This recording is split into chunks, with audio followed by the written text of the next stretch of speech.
Welcome, everyone. Lovely to see you all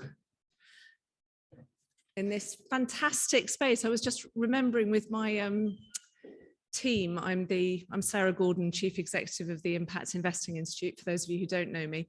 But I was remembering with my team that we came up here just before the Institute launched in November 2019, which seems about 15 million years ago. And we came up to the Impact Hub, which some of you will know was run by Imi Kaur, who's now doing this fantastic project, Civic Square here. So it's fantastic to be back in Birmingham. Lovely to be here to introduce. It's always the luxury when you can introduce a piece of work that you personally have not been involved in. So you can say how fabulous you think it is, because my wonderful team colleagues have been working with colleagues in Lloyds and with Metro Dynamics on this piece of work, which I really think is extremely timely, extremely relevant, and it's going to be very useful for next steps. I just quickly, before I hand over to Mike to talk through the findings from the report and what we've all learnt as a result of the work over the last 6 months, I just wanted to very quickly introduce you to the Institute and to really why we're doing this and why we think this is so important. There's an investment in Nottinghamshire, which was made in 2016 by the Nottinghamshire Pension Fund, £1.5 million into a Nottinghamshire power company, Community Energy, which is a community benefit society. And it's a fantastic example of the kind of place-driven, place-led, place-based impact investment that we think all of us here in this room, I think, believe we should be seeing many more of. It's an investment that delivers a financial return. It involves the community, so the community all has shares in the company, so there's a profit share component. And it also invests in a community fund to fund social impact projects outside and around Nottinghamshire. So I think, it's one of the examples of the kind of investments that we're really trying to engage a far greater number of institutional investors and mainstream financial institutions like Lloyds in thinking about and thinking through the benefits, both to the communities that the investments work in, but also in delivering a financial return. We, as I say, we launched in 2019. Our mission is to make capital markets fairer and work better for people and the planet. It's a very large goal, but the way that we're doing that is working on making impact investing more attractive to mainstream investors and financial institutions, to grow the impact investing market, make it more accountable and more effective, going to the places and the people that it needs to go to.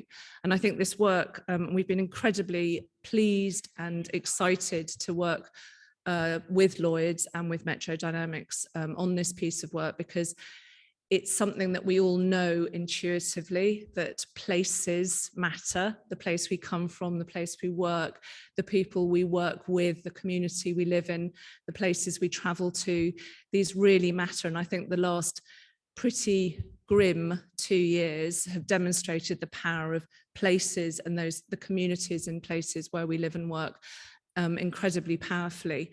I think it's also a very timely piece of research. As some of you know, I was a financial journalist before taking on this gig, and I ran the corporate coverage at the FT during the financial crisis from 2008 to 2012, of which, of course, we thought was going to be the worst crisis of the 21st century. We were sadly wrong.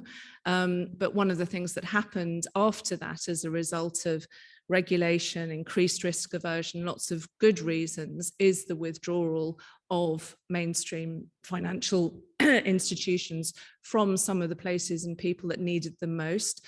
And I think it's incredibly encouraging that Lloyds has really championed work like this and taken the lead on work like this to really think through the role of banks, not just Lloyds, but but banks more broadly, in the regeneration of places which have been underinvested traditionally, and investments which deliver a financial return as well as benefit the people who live in those places.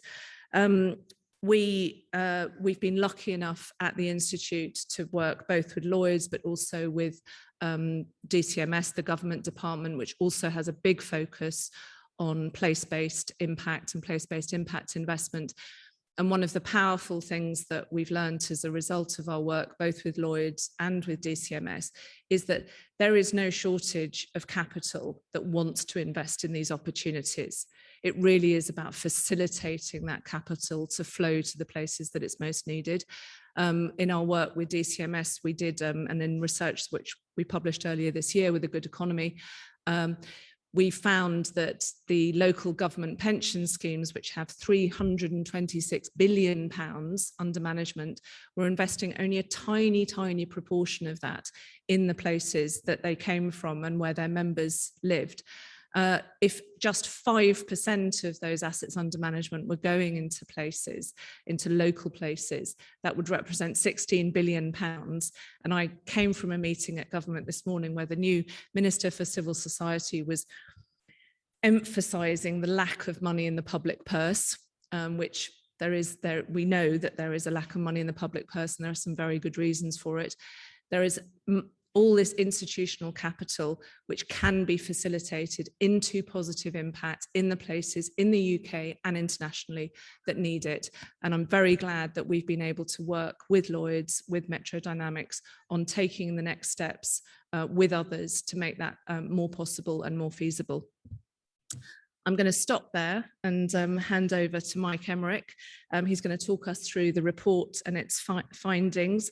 And Mike's a founding director at Metro Dynamics, and his expertise and that of his team have been absolutely invaluable on this project. And he's, prior to founding Metro Dynamics, he was the chief executive of New Economy in Manchester, and so very central to Manchester's devolution deals. So he's obviously, got expertise and long experience in this field, and we've been very fortunate to work with him, as well as work with the team at Lloyds. We're very pleased to have embarked on this journey with us. I think it's fair to say that it's what the report shows is, this is early stage thinking. There's lots more work to do, but we're looking forward to continuing to work with these partners and really delivering on this agenda. So let me hand over now to Mike. Thank you very much.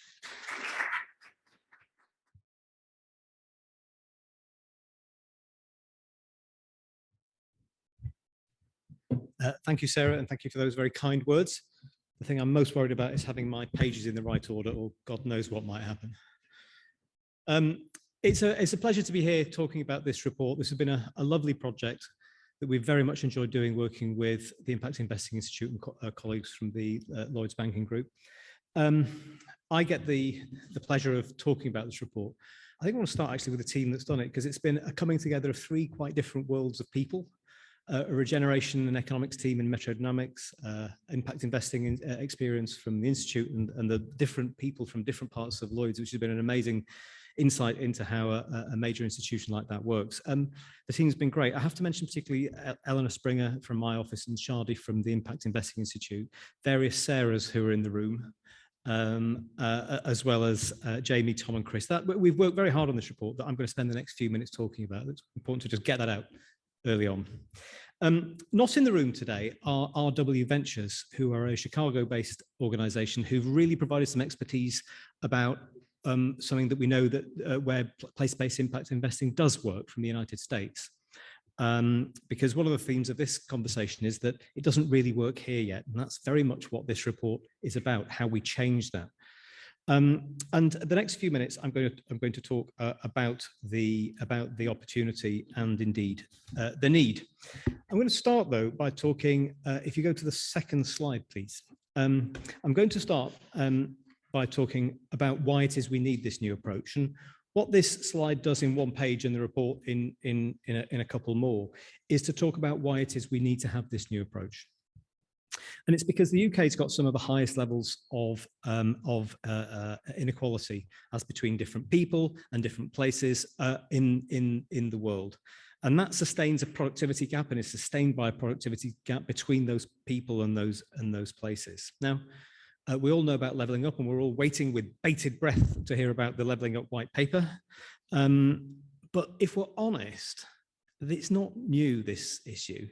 The Industrial Productivity Council, the now abolished Industrial Productivity Council, did a piece of work that said that actually productivity levels haven't really shifted at a global level in 100 years.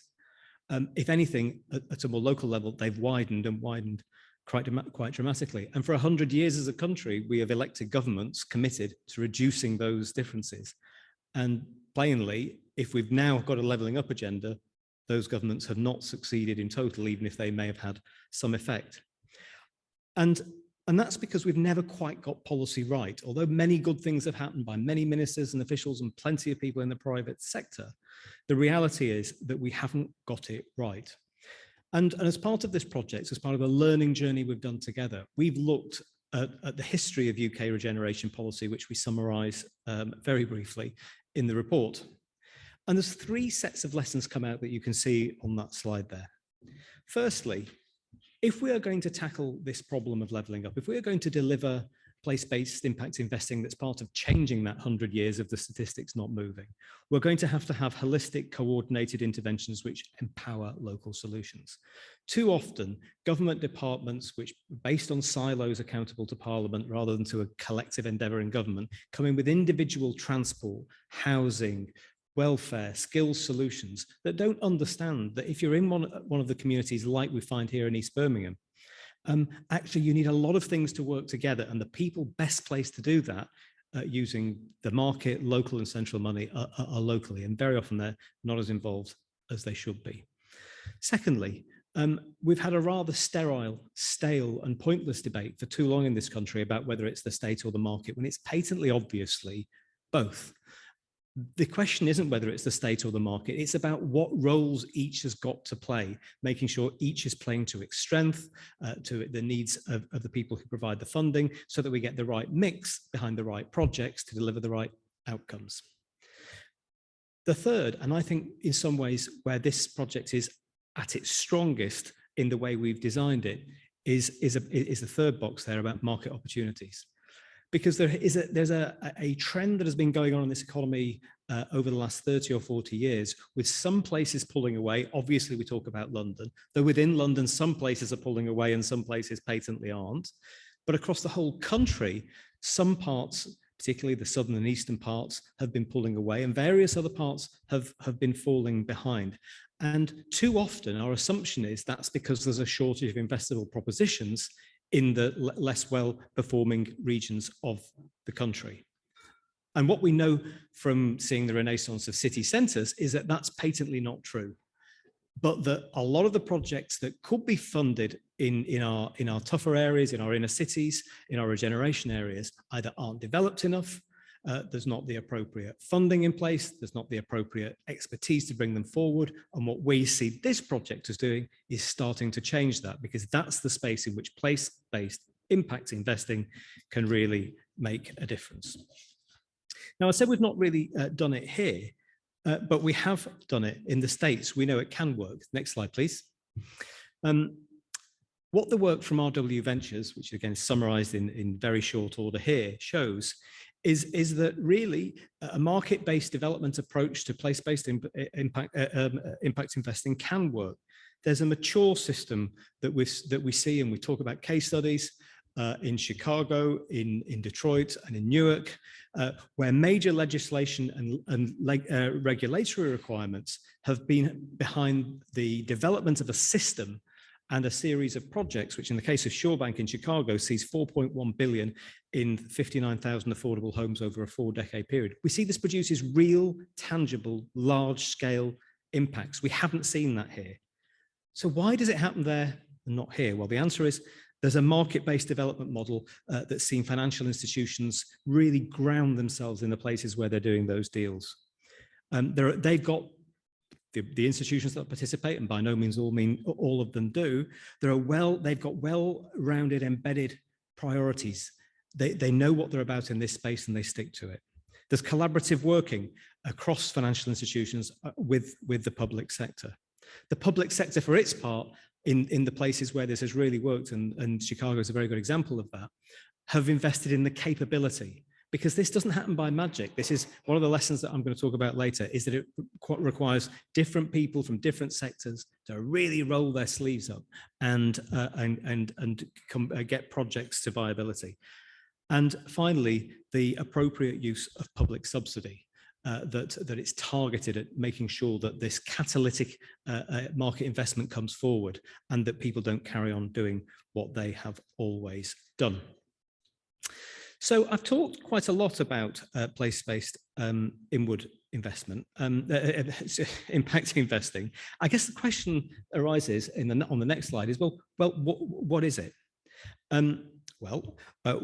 What it is in the terms that we've defined it, is set out on that slide there. What we're talking about here is investments made with intention to yield appropriate risk-adjusted returns, financial returns. So this is not charity. This is not subsidized. It's risk-adjusted commercial financial returns with a focus on addressing the needs of places to enhance economic resilience and to achieve other environmental and social goals. For profit, risk adjusted, to achieve more than a financial return. And what PBII does is bring together viable opportunities with clearly articulated impact to ensure that what comes out of it is better than the input. So you get, 2 plus 2 plus 2 equals 10. You get synergy out of these things. You get more than the sum of the parts that you put in. And it starts to become a shared experience, a shared space in which the partners go on a journey, because without that, it doesn't work.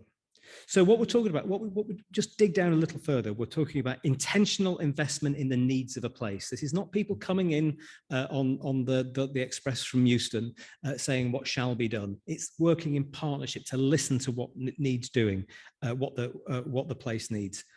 And that, of course, has got to be based on local engagement. This is not about, as a Whitehall too often does, in my view, having worked there for many years, I know what I'm talking about, which is saying what shall be rather than listening to what might work from people who work there. And if you put all that together with risk-adjusted financial returns, what this is about is really working beyond business as usual to deliver deals that deliver value to the places and the people who invest in them. The next question that you might ask, and that's one I'm going to answer anyway, is where might this be applied? Where might be applied? Where could PBII, place-based impact investing, play a role? Well, the answer is where investment normally plays a role. It could be in just about any sector at all, which is broadly where financial institutions operate now, as the next slide shows. Next slide, please. So you could see, and we've seen, and we'll talk about this, I'm sure, more as the afternoon goes on, that you can see place-based impact investing in social housing, in business finance, in clean energy, infrastructure, physical regeneration, and in social infrastructure. Hardest of all, but we think absolutely possible. It tends to work better where there's a financial return can be identified over time, so that can be part of the financial mix. But it's all there for us to experiment with as we go forward. At the heart of this project, in addition to the team I've mentioned, are 3 other parts of the team who are going to be talking in a bit, and they are set out on the next slide. We've had the approach we took is that we don't just want to talk in case studies that don't mean anything or talk about how the whole world can be different. What we've actually done is to work with 3 places, with Birmingham, Leeds, and Liverpool, to start to identify what a place-based impact investing approach might mean for them. So here in East Birmingham, we've been talking about how you can link need and potential with opportunity and accomplishment. In Leeds, we've been working with the team there, looking at how you can take something really very traditional in regeneration, which is housing development around relatively mature assets or old buildings and building new ones around them. How you can turn that into something other than just another project with another set of flats in it, something that actually delivers social returns to the place. I mean, that's very, very important in Leeds. And in Liverpool, we've been looking at what is, I think, in many ways, one of the toughest challenges that we all face in industrial Britain in the context of zero carbon, which is of what we do to retrofit our housing stock, as well as looking at some stalled regeneration projects. So we've been looking at really important projects. So as I wrap up in the last couple of minutes, let me just say a word or two about what we've found. Next slide, please. There is no doubt from anyone who's been involved in this project that there is absolutely a role for mainstream financial institutions, including high street banks, to deliver place-based growth and regeneration. There's no doubt about it at all. There are plenty of opportunities out there. But if we are going to fill this space, and the report is absolutely clear, and I'm not kidding you today, we have not got any of these projects to the point of transactions yet. We're just not there.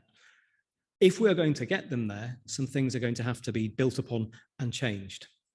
We're going to need the relationships between all the parties, between financial institutions, between the public authorities locally, and indeed nationally, as well as the communities that they all serve. Those relationships need to be trusting, honest, and long-term, because this stuff doesn't happen easily, quickly of itself. This is about building the sorts of relationships, let's face it, that built cities like this. They were built on networks of people with shared interests, shared commitment to the place. I think this is for me at the heart of the levelling up debate we're having as a country. We've got to get serious about building capacity in places, doing transactions that further add to that capacity, rather than ones that come and go on the train from London or wherever. So the first thing we need is those relationships to be really defined by trust, honesty, and long-term commitment. Secondly, there's got to be a clear and shared understanding of place, including what the challenges are. 3 words: clear, shared, and understanding, are ones I use a lot in my business. There's got to be an understanding. There's got to be a discussion about what those things are. But you can have an understanding, and everybody have different understandings of what they are. So it's got to be a shared understanding. And thirdly, how often have you left a room where you thought you had a shared understanding and there was anything but clarity, and the lack of clarity was the way in which you got over the line? Actually, we're not going to get over the line in these places with these projects if we don't also have clarity. The third thing, which I've already alluded to, is capabilities. Because there has been a relentless focus in the high street banks. Lloyds has had its journey following the financial crisis. There's been a relentless focus on austerity in the public sector, both of which have served to denude places of the capacity that perhaps they might once have had. If we are serious about place-based impact investing, everybody involved has got to reverse that journey and reinvent something that is new and appropriate for the challenges that lie ahead, which means capabilities and capacity in places, financial institutions, and I might add, in central government too. And finally, what we need is innovation to unlock new financial opportunities, pushing the boundaries of business as usual, not taking business as usual as being the only way of doing business, even if it's the default. So finally, as I wrap up at the end of my allotted time, let me just say a word about the recommendations. We've been very clear in our recommendations for 3 different parties. For government, what we can see from the States is that government regulation and money has a key role to play, and it doesn't do it here. We need the government to help us catalyse private sector capital, to show the way in encouraging place-based impact investing, to help increase local capacity to engage with the private sector, to identify and showcase pilots. The government has got a leadership role, it's got a funding, it's got a regulatory role, and it needs to play it. Financial institutions need to do what Lloyds has started to do, admirably, ably, and very enjoyably from our point of view during this project, which is to dedicate human and financial resource to starting to explore new ways of doing business on things that matter. Really not trying to pretend that doing this everywhere is going to be easy at the beginning of a process, but to focus on getting it right in a few places, in doing something that's replicable and scalable. And that in turn is going to require a change in how financial institutions operate, to develop new products and services that really make it possible to do something other than business as usual. And finally, and by no means least, there are challenges for places to really be clear about what it is that you're trying to do. I know I see this too much in the work we do, that people in places believe that an idea on a piece of paper or somewhere that might just have been featured in a local plan is something that's investable. It's not. not by a long chalk. There's got to be the investment in the capability to develop priorities, goals and projects, to focus and commit resources with partners, and to connect investment to community needs, to be aware that in the end, for these things to work, the community's got to buy them or it will fight them every step of the way. That is what the report says. This is where we are in the process now. We've got to a really good place, but a lot of hard work remains to be done. And to talk about what that might entail, I'm now going to hand over to Jamie Broderick, who is a board member and lead expert at the Impacting Investing Institute and a member of the team. Jamie is a former chief executive of JP Morgan's European operation and was head of UBS Wealth Management in the UK. And Jamie's going to convene a panel with Eve Roodhouse from Leeds, Mark Bousfield from Liverpool, Phil Edwards from Birmingham, and Chris Snood-Nichols from Lloyds, really to talk in a bit more depth about the Pathfinders and what we've learned so far and what we might learn in the future. Thank you very much.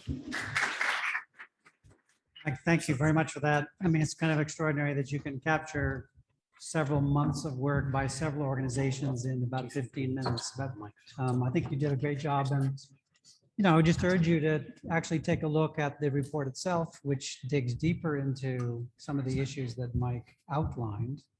I would go for the full report, not just executive summary myself.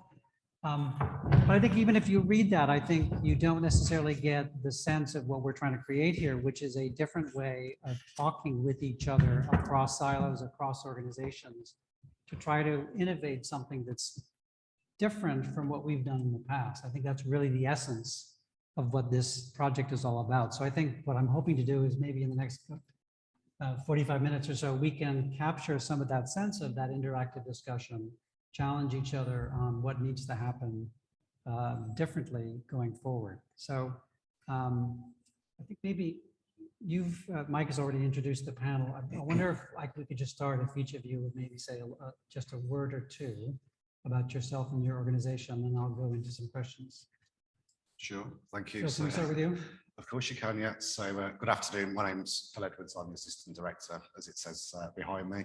So I look after quite a large, my focus around transport and infrastructure, but very closely linked to development, regeneration and growth in the city. Aside from a lot of the delivery functions, I get very heavily involved in bidding. We're very successful, about 3 out of 4 levelling up bids that went in recently, which I led up. So, a huge passion for what goes on in Birmingham, not just in transport and infrastructure, but across the whole kind of inclusive economic growth piece. Chris, that's not a very revealing description of your function up there. You work at Lloyds and you're a managing director, so tell us a little bit more. Thank you. I'll try and bring it to life a bit more. So I'm Chris Snood-Nichols. I head up the Regional Regeneration Programme within the Commercial Bank. This is our place-based programme that looks at investing in a number of cities and trying to think about how FIs can behave differently with their communities. So our focus is across the board in terms of sectors, from manufacturing to housing and real estate to infrastructure and transport, but also not ignoring one of the vital components of our franchise, which is of course small and medium-sized businesses. Steve. Hi everybody, I'm Eve Roodhouse and I look after culture and economy at Leeds City Council, which if you say it really quickly makes it sound like it's quite small, but it's a very extensive role, which covers everything from partnering with Leeds 2023 on our year of culture through to economic policy, business support, destination marketing and inward investment, and managing the key relationships with the major employers in the city. And I think what you'll find when you hear from all of us is those of us that work for cities are really passionate about what we do, and we really do it for the people of our city and the reward that it brings to see our cities moving forward. And Mark, it's worth mentioning that Mark came in on a Brompton bicycle. I did. From Liverpool. So I did. I'll let you explain that. But I cycled from London to Liverpool this morning and then from Liverpool to Birmingham this afternoon.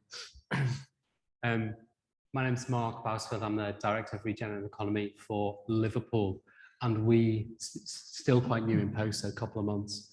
We are really spending a lot of time thinking about what regeneration means in this updated context of levelling up and how we move it beyond what has previously been too much of a property focus in the city.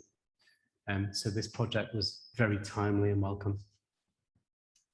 Great, well, thank you for that. And now, Mike talked a little bit about taking what it is to take a holistic view of a place. So I guess my question to the local authorities represented here is, if you want, say we all collectively want financial institutions to engage with local authorities holistically, not on a single transaction basis, how do you, as a local authority, how do you articulate your development needs and your development priorities? What form does it take? Where does it happen? How do you express the needs of a place? Because what I really want to know is how could then financial institutions engage with that articulation? So what does that look like? Eve, can we start with you? Sure. Well, I mean, the statutory way that we all have to talk about our place is a local plan, but unless you're a planner and you really understand planning, which probably not many people do, that's not a satisfactory way to really articulate what's happening in your city. So in Leeds, we've worked really, really hard on setting out the clear priorities that we have, which we have 3, and one of them is our health and wellbeing strategy. One is delivering inclusive growth, and the other is addressing the climate emergency. And we've communicated kind of clearly and consistently around those things as leaders for a number of years. And that would be my second thing, which is that it takes consistent leadership in terms of making sure that people understand what you stand for as a city and what you're trying to achieve. But it's also about relationships. So I mentioned about the management that we do of our key businesses across the city. We really try and communicate and enter into partnerships with the private sector to make sure that everybody in the city knows what we're trying to achieve and that they feel part of that. It's not local government trying to deliver for local government. It's local government trying to work with all of our partners in the city and beyond to achieve. But I think in the context of this work, I was reflecting and thinking, you know, do we articulate that enough to people that don't yet know the city well, or maybe aren't in the city? And how could we maybe make that a bit more straightforward? So I think there's a bit of reflection for us to do to think about how we could do that more effectively. So at the moment, what would be the best way for us to learn what's happening in Leeds? What would we read? What would we look at? How would we get at that? So in all honesty, I would say to sit down and actually have a conversation with the old-fashioned way. Honestly, I would say, and to some degree we start to do that through building the relationships with Lloyds through this piece of work. So yes, I'd point to some key documents that you could read, but then to bring that to life, actually talking to the leaders in the city to understand that is really, really powerful. And do you find financial institutions asking for those documents to have or do they go straight to the conversation? I'm just curious. Well, I suppose in the Lloyds case, It was like a direct come and have a conversation, but it came about because of our key relationship management, as we said. So Lloyds felt that they could approach us because we have that existing relationship to have that discussion, and then we were able to embark on a really positive discussion about this piece of work. And that's why I say relationships are as important as having the clarity around the strategy and the clear communication and leadership on it. Mark, how's it different in Liverpool? We also have 3 priorities. Just want to say that was really interesting. Your health and wellbeing bit is really interesting as well.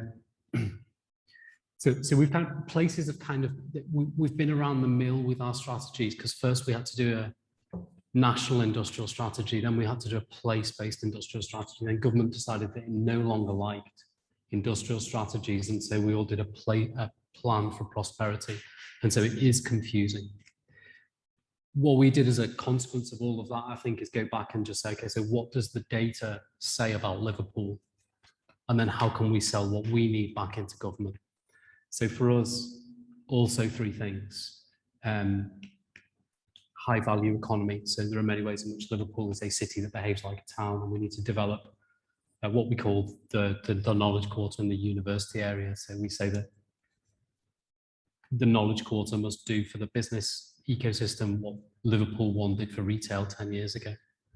The second thing we did, just like you, is talk about inclusion. There are between 30 and 50,000 people in Liverpool who are not participating in the mainstream economy for a combination of physical, mental health reasons, for caring reasons, for other reasons. And we will hit a naturally low ceiling unless we do more to include them in the benefits of the economy. And the third thing, obviously, is net zero, because we are a port city, not an underwater city. So much for the plan, but I think there's something that probably joins all of these places, which is to say, we're left with some quite entrenched systemic problems. So if the challenges that we address on a daily basis were easy, they'd have been solved. And I think sometimes that also leads to the strategy soup that you see, that we've tried to break down and just say high value economy, inclusion in the economy, net zero. Make sense? And is there a formal statement that somebody could come and read and understand? Or is it, as he says, is it a conversation to be had with Liverpool?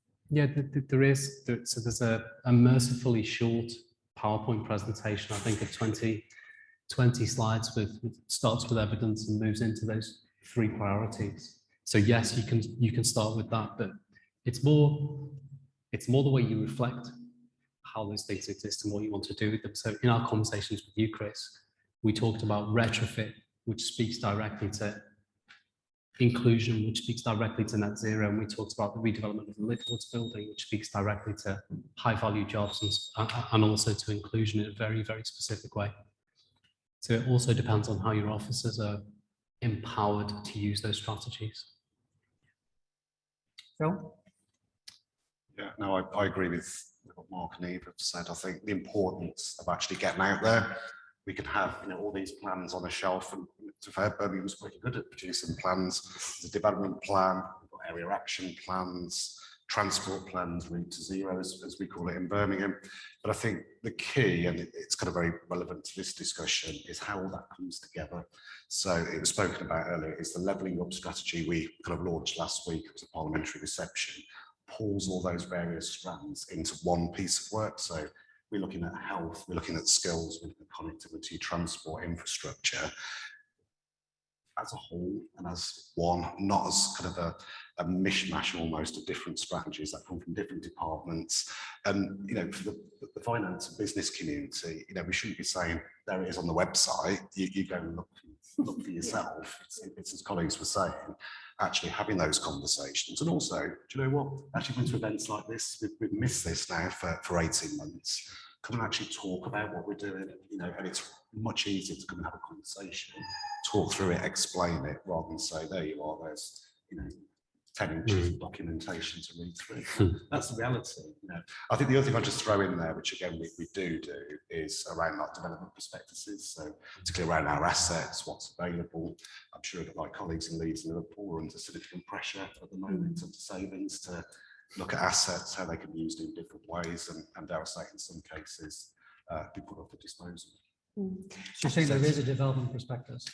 Yeah, we're just about to do another one. So it's very much, we call it property prospectus. So you won't get all that detail just to have a development plan. So these are the council sites, these are our assets that we own, and then we can put that out to the market and have those discussions saying, what's the interest here, and then link it back to all those various policies and plans that we've got in place. Yeah. So Chris, sorry, you go ahead. I was just going to say, just an observation on that little exchange there. I think what struck me about what you said was that you can't easily understand all of the issues we're trying to address in our places by reading something. So we can point you to some things, and you can get to know our cities a bit by reading those things. But unless you have conversations, unless you understand, the day-to-day conversations that we might be having with councillors about how are we going to address this entrenched issues we've got about child attainment in certain schools in part of the city, then it's really, really difficult to convey that through documentation, which is where the report recommends that investment in place and that partnership. That's why that is so important. So Chris, how does this sound to you? So does this work? Because I'm just trying to, what we're trying to get is a sense of how is it that a financial organization can engage with a place, understanding not just what they put out to tender, but understanding the holistic picture. Is it a combination of a development prospectus and other publications, and then the real rubber hits the road in the conversation? So how do you react to the description here? I think that's a big element of it, Jamie, for sure. And I've been very, very impressed by everything I've seen from all of the Pathfinder cities we've been working with, the quality of thinking and the quality of the collateral that's produced. There is a need for financial institutions to change though as well. And what this exercise has taught us is a very important lesson. Many of you will be familiar with financial institutions. We tend to be big, quite uncoordinated, quite siloed companies. And in order for this to be really effective, you've got to be much more intentional about place. What I mean by that is if you think about our normal business model, we'll have teams of specialists who provide large ticket lending to different sectors, for example, infrastructure, real estate, housing, food, beverage, etc. And we'll have a team of specialists who will dedicate themselves to small business lending. And all of that will happen in a place. But is it coordinated? No. When was the last time we got those teams together, if ever, to convene a conversation with regional leaders about the needs of a place, rather than financing ad hoc transactions that make a small impact in the place, but cumulatively don't respect the ambitions of the place. And that's where I think all financial institutions have got to change. We're just starting on that journey. There's a lot more we need to do, but I think the power of this opportunity will come together when more financial institutions follow this path. We have a broader, holistic conversation around the needs of a place, and we can magnify our contribution accordingly. Do you think Chris has this right? Is this the recipe? Is this the recommendation? Is this what you would suggest, how financial institutions should be engaging with you? Well, I'll description. A question back, which is, looking at the relevant local authorities here, how do you feel as a financial institution? How open are we? How can you access us? Do you know where to go? Do you know who to speak to? That would be a great start, wouldn't it? It would, and I think sometimes looking from the outside in, as you might do with our firm, it probably feels a bit impenetrable. I think it's been really helpful having key relationships with the likes of Mark and Eve and Deborah and her team. But I think the more help you can give an FI to navigate the internal landscape, give us a flavour of your challenges as well, because I think one of the big obstacles we find is the need for our organisations to be patient. Private capital by its very nature isn't patient. Shareholders are impatient. And what we're learning fast is that these things will take time to curate. And we're willing to move at your pace, but we need to be patient as well. Yeah. Mark, what's your perspective on this? What would you wish for the financial institutions like Lloyd's to interact differently with you? I'll give a slightly different perspective just to move the debate on, which is that we three work in regen teams. Now, regeneration teams are typically a small part of a council. So a council is typically 10% of the local economy, but a regen team is maybe 0.5, 0.25. So there's a question here about rolling up into the rest of the economy, the rest of the local authority, and then rolling up further into the partnerships of the local authority, which gets you into 20, 25% of the local economy. And I think that's unanswered in the discussion so far. Does that make sense? Yeah. Interesting. So it's not, fundamentally, regeneration is not about property. It's about people and communities, and you can't have that conversation just about property. I agree with that. Eve, what's your perspective? How would you wish financial institutions to interact with you in Leeds differently from what they typically do? I mean, has Lloyd's hit it right? Is that the way to do it? Is there more? So it's music to my ears to hear Chris talking about the fact that you need to sort of think less about sectors and more about place. Because actually we all know, looking at our economy, there's parts of the economy that are growing the fastest. Digital, for example, doesn't care about sector. Digital is actually penetrating every sector and transforming all of our lives.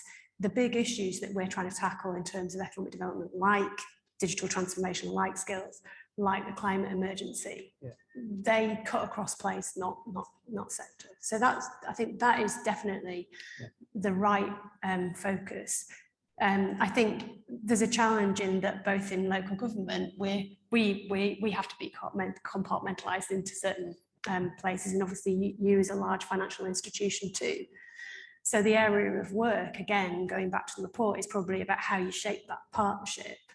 And in an environment where local government has very limited resources, like challenging, we need to understand that you're serious about engaging with us, because it takes a lot of our time to engage.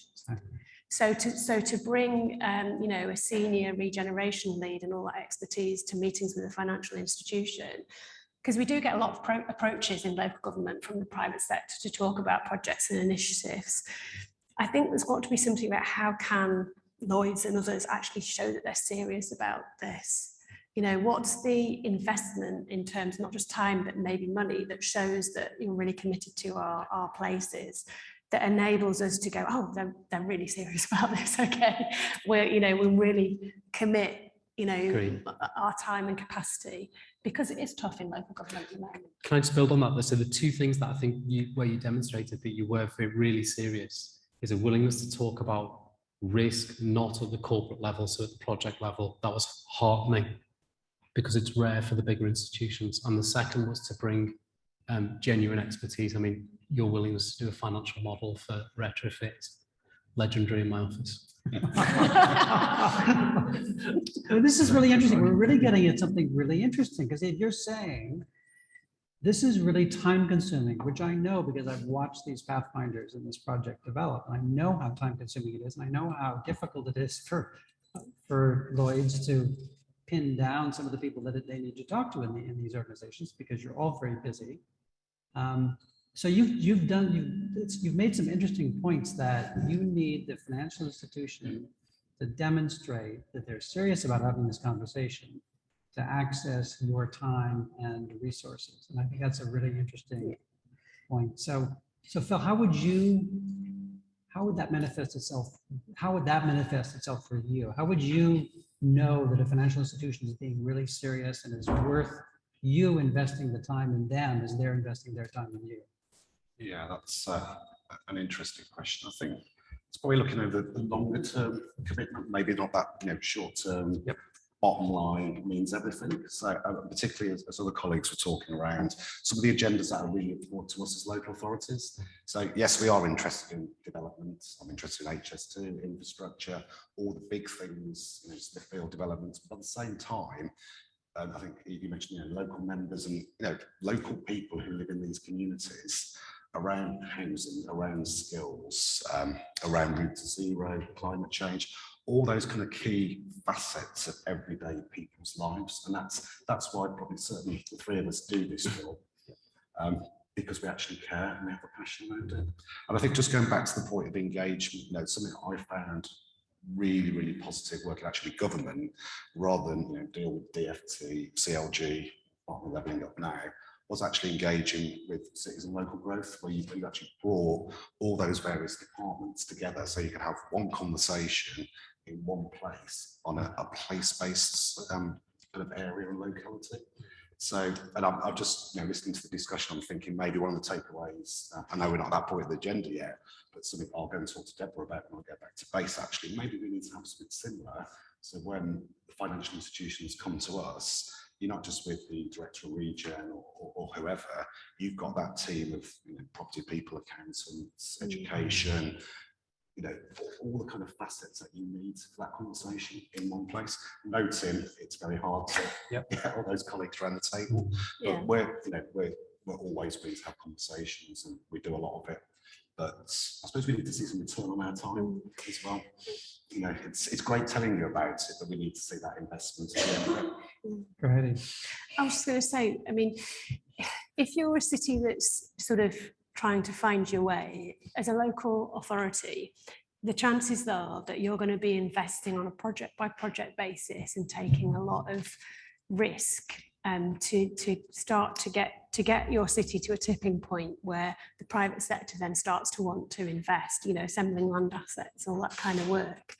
And in the context of local government being, you know, being stretched financially, is there a space where financial institutions can step in a little bit earlier, take a little bit more risk in that early stage, be a little more patient, but get the return on the land value, for example, in some of that, by understanding that we're wanting to invest to sort of tip beyond that sort of individual transaction-based approach and come alongside. And I think maybe that's something to consider in that longer run. Chris, does that ring true for you? It does, absolutely. And I come back to this point around patience and the need for, I think, financial institutions to tweak their risk appetite. We've got to recognise that together we're breaking new ground here. So the old rules can't apply. We're going to need to take a different approach. Just to pick up on one of the things that Mark touched on around property, because I think it is important. For me, what differentiates a regular transaction from a place-based impact transaction is looking at some of the work that Liverpool's trying to do to attract more business into film production and so forth. It's fascinating, and while some of that activity is property linked, the opportunity to think about clustering and the entire value chain that could result from that is fantastic. And we were talking about retrofits earlier. I forget, I was talking to one of the participants at today's conference, and we were just saying what's really exciting about retrofit is it's jobs potentially for people for the next 10, 15, 20, 30 years. And there's an entire value chain that's attached to these projects. And if FIs can approach this in a slightly different way and think longer term and think about a more holistic value chain as part of the funding that goes with it, then I think we could be on something really special. First, I want to pick up on the comment you made about how within a financial institution, people tend to be specialists. So they're product specialists. They tend to be siloed. So that creates a transactional relationship. Generally speaking, it creates a transactional relationship. Local authority has a need. Somebody comes in and processes the tender. And you said that the financial institution, to do place-based investing, has to move away from that. How do you do that? So what has your thinking been within Lloyd's about how you bring the property people, the broadband people, the retrofit people, the housing people, the small business lending people? How do you pull them together into having this conversation? That doesn't sound easy. Yeah, I wish it was.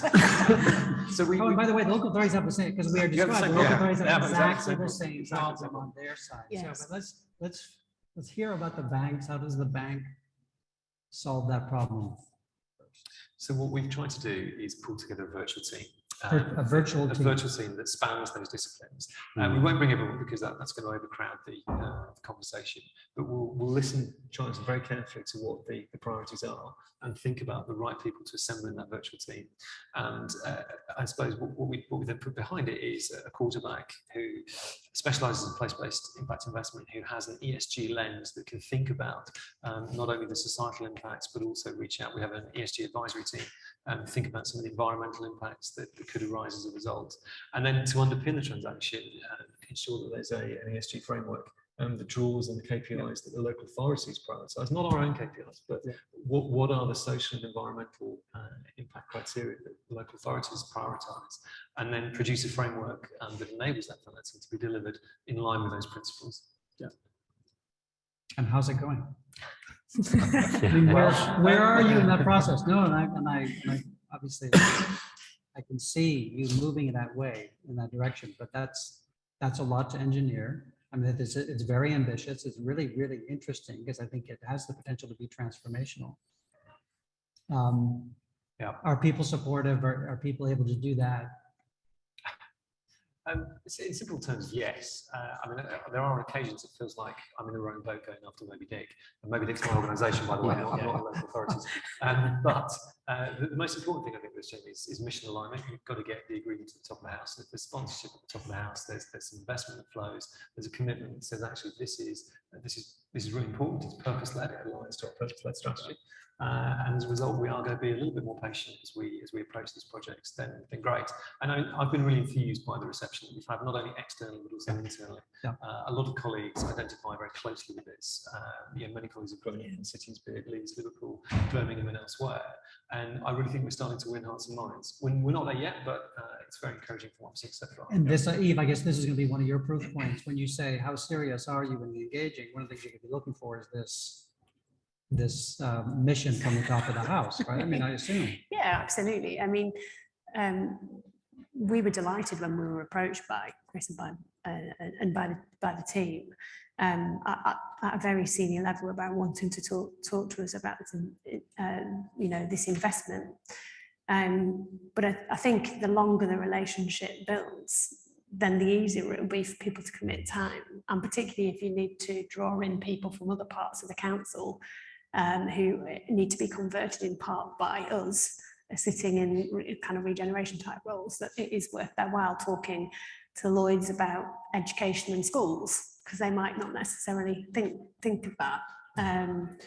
So, but that's something that equally we need to take a role in our local authorities. Certainly, my chief exec at Leeds City Council, Tom, has worked for a decade or more to shift the council to have that outward focusing view around partnering with the private sector and building those relationships. And that's, you know, that's resulted in why you knew that you could come to us. That was one of the reasons, because of that relationship and that focus. And I think we're all on that journey in local government to, you know, and you'll see that across all the core cities.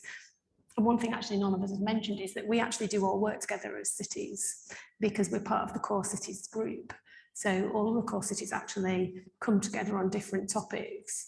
And one thing we haven't actually just touched on was that that could also be a way to engage with core cities and understanding, you know, some of the shared entrenched challenges that we do have, and we do work together on that. Mark, you got a comment? Yeah, I was just going to try and help Chris out there to talk about Please patience. do.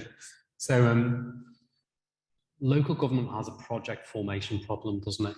Because of the austerity cuts we've had, because nobody is really trained in our sector since the dissolution of the RDAs in 2010. Mike, I'm looking for you to nod or disagree here.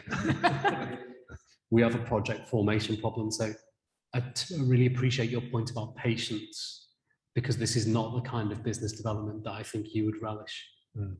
And actually, I think if the relationship is to work, it's because there'll be a middle ground between helping us underwrite and coming in. So you'll have to stretch into us by necessity in a way that you wouldn't in other sectors. And so I kind of recognize your efforts, but also the problem. So we've talked about, so we're telling each other how we could be more effective in working with each other. And I think coming up with some really interesting approaches and promising approaches and ones that we've seen played out in these Pathfinder discussions. So now the question to both sides, the financial side and the local authority side, is how could government contribute to this, developing this dialogue? What could government be doing better that would be constructive in developing this dynamic, this place-based dynamic, and this positive dynamic between the suppliers of capital and the consumers of capital? Bill, go ahead. Yeah, quite to start off. I think we've kind of spoken around it, but I think we have to give financial institutions in the private sector that confidence. And I think that confidence, or part of that confidence, comes through effectively longer term financial settlements from our perspective. On our side of the fence, we're looking to you to invest, but we've got to come up with the cash as well. And, you know, let's be really realistic here. You know, we tend to exist on a very, you know, hand-to-mouth basis at the moment. Bidding, you know, constant bidding rounds, competitive funds, you know, constant pressure around that. We're actually what we'd like. It's not always, I've said this a number of times, we'd always like more money, but sometimes it's not about more, it's about the certainty over a longer period. So I think that would be a good place to start with government. As I say, not always more money, but a certainty. And also around single pot. You know, we've spoken earlier about there's a transport pot, and there's a regen pot, and there's a skills pot. Actually, and this is you know, the nuts and bolts of the East Birmingham growth strategy, a single pot to cover all those key themes, and let's determine that locally. You know, again, don't put any Whitehall to tell us what our priorities in Birmingham, Leeds or Liverpool are. We know that, we listen to our communities, we've done that research, we hear it day in, day out. Give us that single pot and let's determine where we need to go. And from your perspective as the private sector, you know, you know what you're playing for. So I'll leave that initially there. What other colleagues think. Sounds sensible and constructive. Thank you. So basically you're saying fund the place, not the product. Not the product. Yeah, and do it over a longer term period. We know that's difficult. It's spending reviews, etc. We know how the world works, but I think we need to break that cycle to really crack some of the really serious issues we have in our most deprived areas.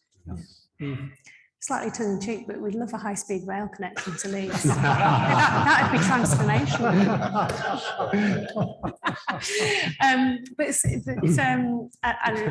I was going to say, but seriously.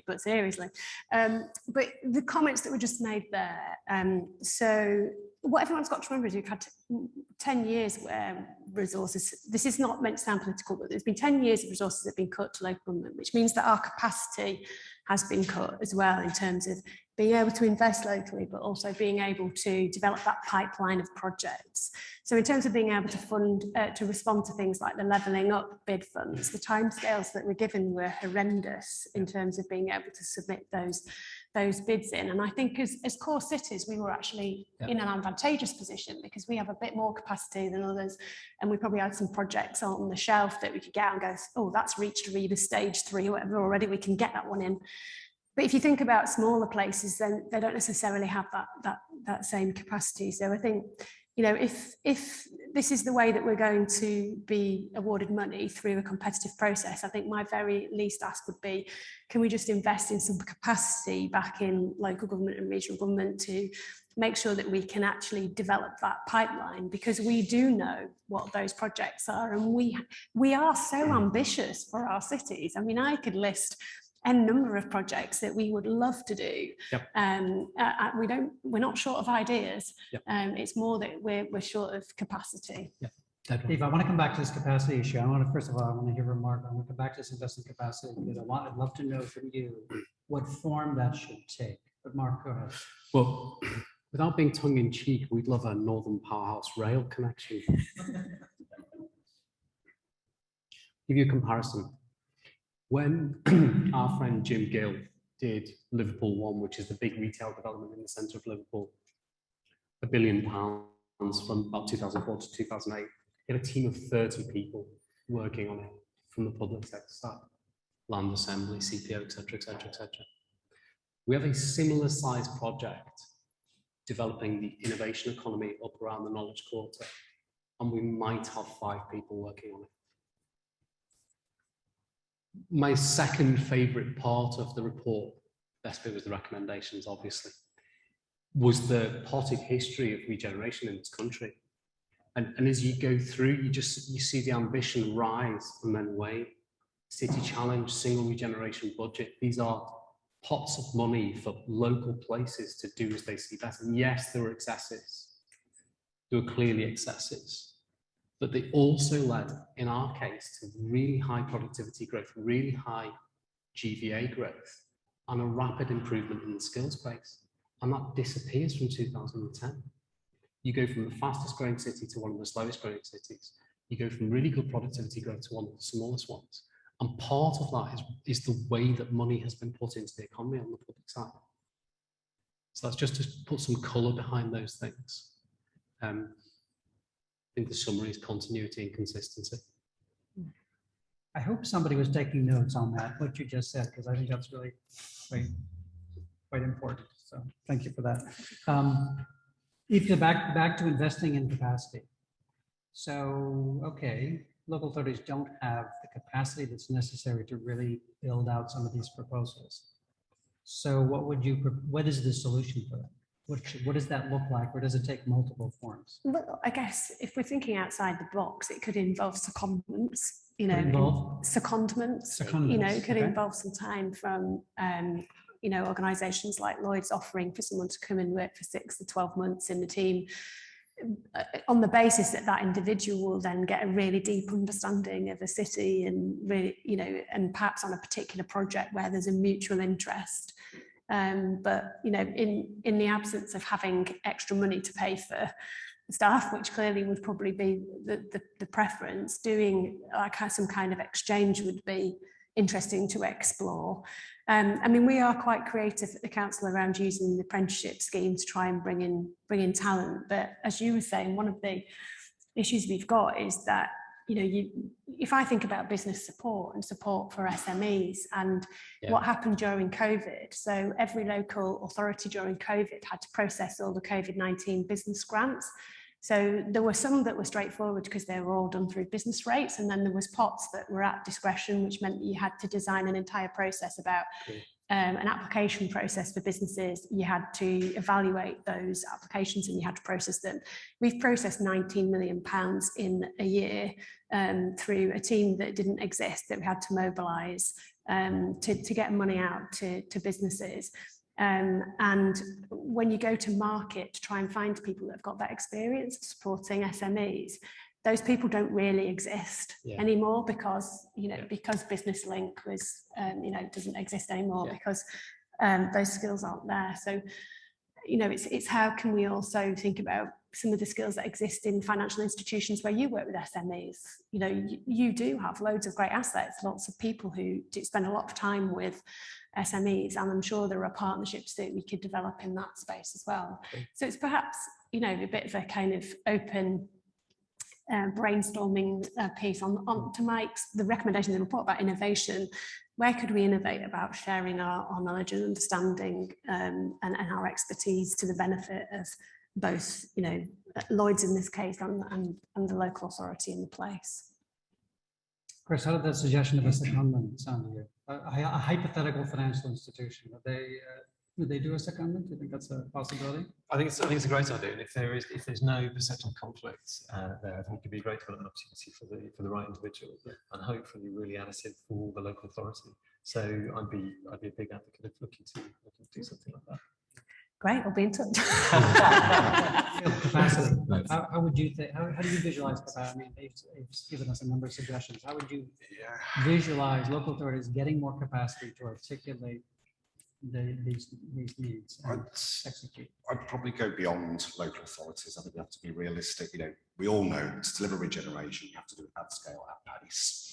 And the reality is, within the public sector, given pay and everything else, we're not going to return. I don't think we'll return to certainly where I was in 2005, where we had a huge setup. So for me, it's about those kind of partnerships across local authorities. In our case, partnership with the combined authority, partnership with what's really important is supply chain.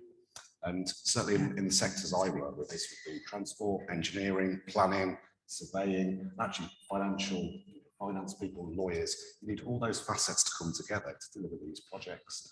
And frankly speaking, it's not there in the industry, let alone local government. So I think there's a big piece. I'll be honest, I'm not sure what the answer is to this. In engineering, I've been sat at dinners for 20 odd years talking about we need more engineers. There are more women in the industry. There is greater diversity in the industry, but we still just don't seem to be able to actually expand overall capacity. I'm not sure what the answer is. I've done DFT, I've done 6 of the local growth pieces. Government are working on this, but we need more bodies in the relevant industries. That's right. I think if you were saying you've got hundreds of projects you could do, we're similar. And my ongoing frustration is we could do so much more with more actual human resource. We have to pay for it, don't we? But we come up with ways of funding. Money is not always the issue. It's for me in this region, it's getting the human resource to do these jobs. And it's a real struggle. And we can compete with ourselves. Here I've got HS2 moving in, I've got DFT, we've got SIP, we could call it CLG, levelling up coming to Wolverhampton. It's a very small pool of people who are all fighting for, and there may be new opportunities through. I was talking with Lloyds before about, we weren't working. Potentially, I just think the people from Liverpool and Leeds go work in Birmingham, and vice versa. Well, that's not an outrageous suggestion, either. Yeah, we need, to conclude, we need a fundamental uplift. Assuming that money is not the main thing, where would you house the expertise? Would it live within the local authority? Would it live within a support organization like a LEF or whatever? Would it live within consultants? I mean, where would you house this expertise? Mike? Mike, we'll bring you up later. You can, Okay, I think that's a second order, answer properly. I think that's a second order question. So we've done urban development companies, we've done public-private partnerships, we've done all of these things, but as we currently stand, we've talked about capacity, but there's also an enormous capability gap. And I think that it doesn't really matter where it sits, it matters how it's deployed. So one of the wonderful things about working with Lloyds on the retrofit program is that you're really refreshingly good on credit and on the alignment of incentives. And credit and the alignment of incentives is two things that local government has forgotten how to do, at least in my bit of local government. So I'm really agnostic about how. Very interesting. Okay. Okay. It's more what. All right, Chris, I'm going to come back to my original question, which is how can government do a better job? So we've heard a response from local authorities. From a bank's perspective, from a funder's perspective, what could government be doing better to facilitate this whole thing? Maybe if I direct my answer at national government, James, to begin with, I think two areas. One, I think more focused and more regular dialogue. It's good, but it could be better. And then More second, focused regular dialogue with whom? banks around With the banks yeah, on this. around the subject. Yeah. I think as we've heard from others today, the public purse is stretched for very understandable reasons. The response to the pandemic has been a significant drain, and clearly our Chancellor is looking very carefully at what levers that the government can pull to fund this. And therefore, there is a pool of patient private capital that is ready to extend itself to support some of these projects. And what we need to do, and to be clear, we are one FI. Okay, we're not going to deliver all of this. We can't. Our risk appetite is not limitless. But imagine the potential if we can harness the power of many FIs who can work collectively together. And what I'd like to see more from government is an exploration of the incentives, the structures that will help FIs magnify their contribution to this exercise without prejudicing too much spending from the public purse. Yeah. There are ways around this, and we've got some ideas which we're sharing with government. But I think more dialogue, more focus, more exploration of these ideas and the structures that could potentially support it. Yeah. That's great. Okay, I'd like to get some feedback from the audience, both remote and in the room. So maybe, Mike, why don't you join us for this?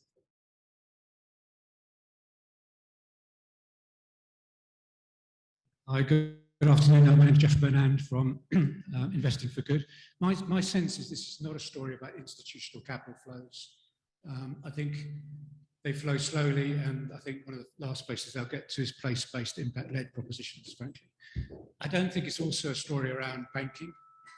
I think if the banks had the capacity and interest to do it, they would already be doing this to the satisfaction of the community.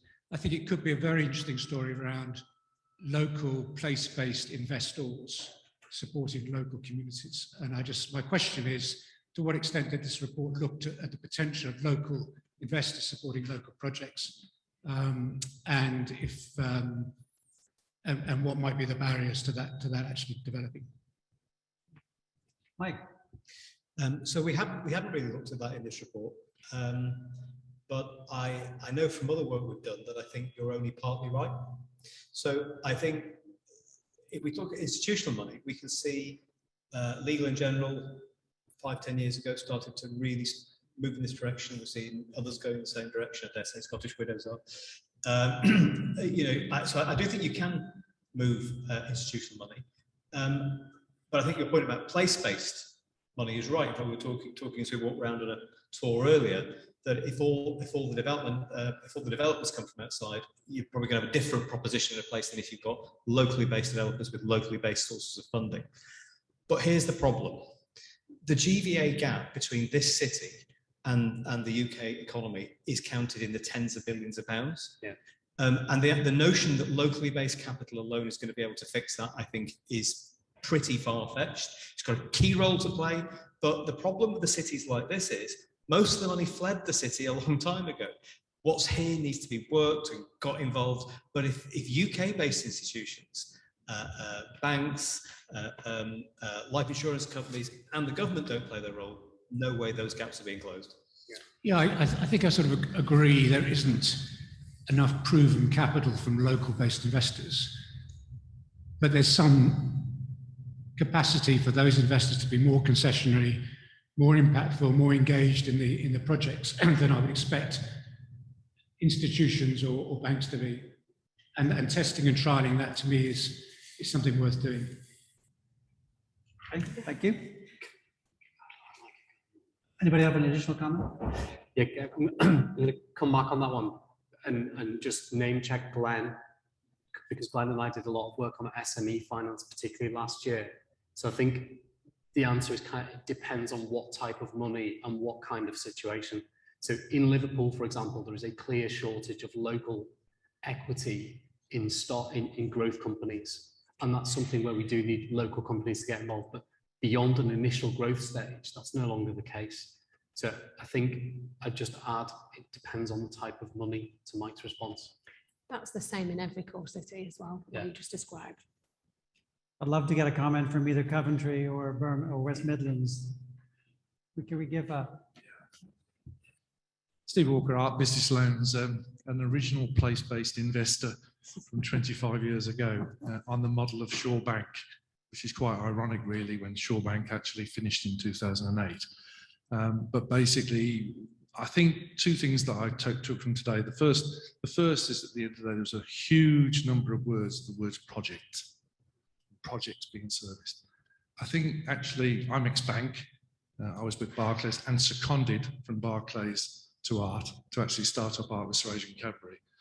The word project is not necessarily the word that the financial institution wants to hear.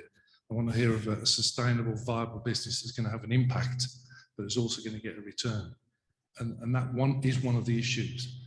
I've seen that issue, particularly in area regeneration initiatives, that history. I like that history as well, because when I first started, there was about £250 million invested in area regeneration initiatives in Birmingham. And basically those projects, a lot of those projects are not there anymore. And none of those businesses are there anymore. So that's the one thing I would say about projects. I do think the use of intermediaries and not necessarily the banks, and I would say that being a CDFI and sitting with Steve, Big Issue Invest and Coventry and Warwickshire, I would say that in the use of intermediaries and the use of intermediaries using existing public sector vehicles like the government's recovery loan scheme is a way forward. But once again, as was mentioned earlier on, it's bringing everybody together to talk the same language around the same table.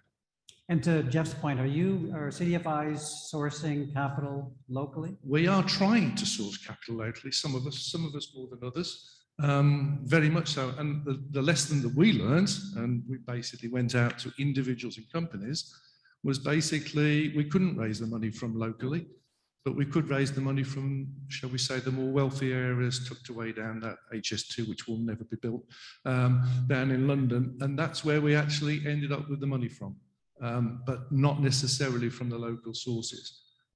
But I would say that, and picking up the point, the other thing, I'm just going to pick up a new point about growth. Everywhere you hear, people want to back growth businesses. Yeah.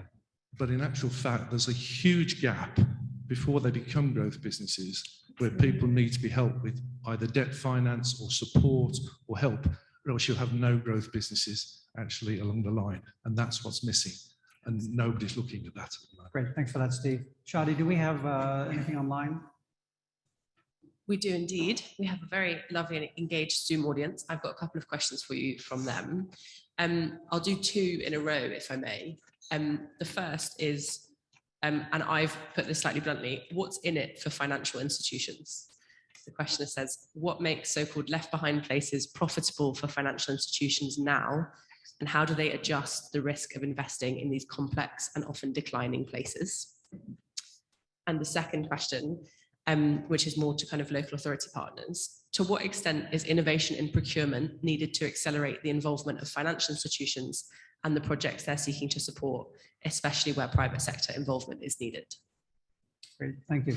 Chris, those sounded like they were pointed at you. I think so, Jamie. So bluntly, what's in it for financial institutions? Well, firstly, we've got a franchise that can respond well to the needs of these towns, cities and places. It's not just about property, it spans property, transport, infrastructure, new fibre development, but also this point around clustering, and I get a bit evangelical about it. It's bringing the whole of the bank to a problem to solve it, and the value creation that results will benefit everybody. Now, clearly, we have shareholders, they are impatient. We need to generate an acceptable commercial return. It doesn't need to be an extravagant commercial return, but it needs to be an acceptable commercial return. And private capital is judicious. We won't be able to fund every single project, dirty word, but every single opportunity that's out there. But if you think about what investors are demanding of PLCs now from an ESG point of view, And we have to demonstrate that we're thinking very carefully about this, not only the environmental benefits, but also the social benefits of the work we do. And I go beyond this and I think about our people, I think about talent. And we're in a war for talent at the moment. There's so much competition between ourselves, big tech firms, small tech firms, startups, etc. And we need to demonstrate that we are a purpose-led organisation. Financial institutions have a purpose, and ESG plays a very, very big part of that. And if we can help new joiners respond to that, then we can build a much stronger talent pipeline. I think there's lots of benefits for financial institutions way beyond the bottom line in doing this. But again, we have to be judicious. And equally, there's a limit to what we can do. We need to, I think, pick a few things where we can be really good. The last thing I want to do is disappoint this audience and make out that we can do all things to all people. We can't, but I'm convinced there are benefits. Is there a sense, Chris, in which you're investing in underinvested communities creates your future market for your financial institution? I mean, you'll be here 10 and 20 years from now in this community. So you will benefit down the road. I think that was part of the US experience as well, wasn't it, Mike? You will benefit from stimulating economic development in this community because you will be tapping into it later on.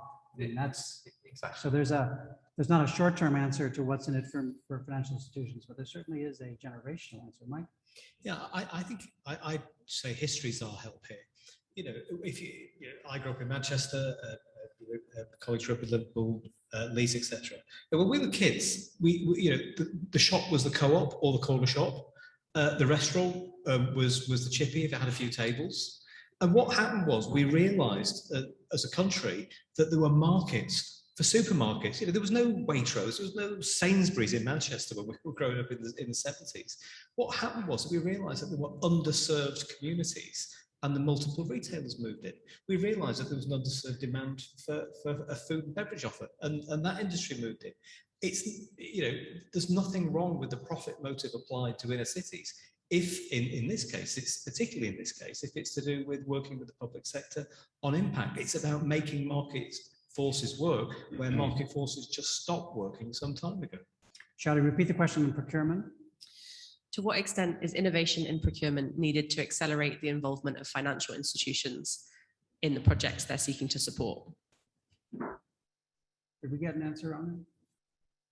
I don't think we've addressed that question yet, have we? I think there's a lot of innovation going on already, and I was actually going to point to the work you've done on the Knowledge Portal in Liverpool, but maybe you could tell everyone a little bit more about some of the innovation around that and how you've partnered to make that happen. Sorry. I just mean in terms of the partnership you put in place with the private sector for delivery around that. Agreed. Because you're ahead of us in some of the work we're doing on our innovation district. Yes. Okay, so we've partnered with Bruntwood SciTech. Bruntwood, huge regional landlord and real estate investor, Legal and General behind them as part of Bruntwood SciTech. I'm struggling to understand the basis of the question though, so I go back to, I think it's a second order question. The primary problem that we all have to solve together is the project formation and then how it's procured. At least in my day-to-day world, it's not the procurement that makes things difficult, it's having the capacity and capability to set the thing up right in the first place. Sorry to be a broken record on that. Mike, did you have a comment on that? Yeah, I think that there is an issue with procurement. I mean, too many times over the years, I've heard people in the private sector being very clear that they have brought forward a proposition that nobody else had had the idea for. Yeah. They've shared the intellectual property with the public authority. That's been turned into a tender spec. It's then been competed out to someone who hadn't done all the work to produce the idea, and someone who hadn't invested got a cut price project. That's bonkers, and I'm afraid it has been a feature of local government procurement. There's all sorts of things that I think really responsible investors, Bruntwood being one of them, want to do around helping with social environmental goals, with Social Value Act, around local procurement, and too many junior procurement people will say, no, the box says no, you can't do it, the law says no. That's, on that level, we need to see imagination too. So whether it's not competing away someone's intellectual property or by running a process that allows allows it to really deliver value rather than just absolute lowest cost, which is very often not best value. I think innovation is needed. Predictably, we've run out of time before we've run out of questions. So I'm going to have to, what I'd really like to do is ask each of you a closing thought, maybe what you learned from this project, but what idea would you like to leave with this audience about our topic on place-based impact investing in communities? Phil? Yeah, it's obviously a really interesting piece of work. So, takeaways for me, firstly, probably private sector talking to local government is, as it says in the report, get your policies and plans in place. But I think the takeaway for me is how we kind of communicate, articulate those plans back to yourselves. And it's the point, just don't have these things on the top shelf. So that's one thing I'd take away. I think the other thing actually today is probably around, it was the capacity that Mark said, the capability point as well. If we're going to do regen at scale, at pace, on a place-based basis, then frankly we've got to somehow in the relevant industries up our game to deliver. Yeah. So maybe quite simple things, but I think quite important things. That's great. Got to crack. Thanks, Chris. Sure. Thank you. It feels as though we're on the cusp of something transformational. We've got a once in a generation opportunity now with both levelling up and the unintended consequences of the pandemic to rethink talent in our regions and how we fund activity in our regions. So I've been really infused by the thoughts and the ideas that these conversations have generated, but we can't do it alone. We need to partners both locally, nationally, and also with the support of government as well. Thank you. So we're living through a major economic reset, and the challenges that we have faced in the last 18 months are not going to go away. We as leaders are going to have to be agile, we're going to have to be innovative, and we're going to have to be more collaborative than ever before. So I suppose my final thought would be, we all need to be brave in terms of thinking about the types of partnerships we can strike that we might not have put in place before. But above all, we need to keep thinking about how we can make sure that every individual and business can thrive in this country in those actions. And no profound insights. Thank you very much to Lloyds for commissioning the work and the team for doing it. It's really, really useful. And I'd like to do the retrofit project, please. Thank you so much. Mike, do you have a comment? Yeah, I mean, I think we want to stay with you guys on this journey. I think the advisory industry of which we're a part's got to change, and if we've done some clever thinking, I'd like to be involved in some clever doing as well, because I don't think the market's going to do that either. Yeah. But I think I want to challenge something that Mark said. If it takes 30 people to do the next Liverpool one, you need 30 people wherever they're located. An old friend of mine who was a very, very senior civil servant at the top of government said to me, "We've only ever done one city properly in this country recently. It was London, because we did it properly. Well, let's do some more cities properly." Really nice. So thank you. Could you just thank our panelists, an amazing panel.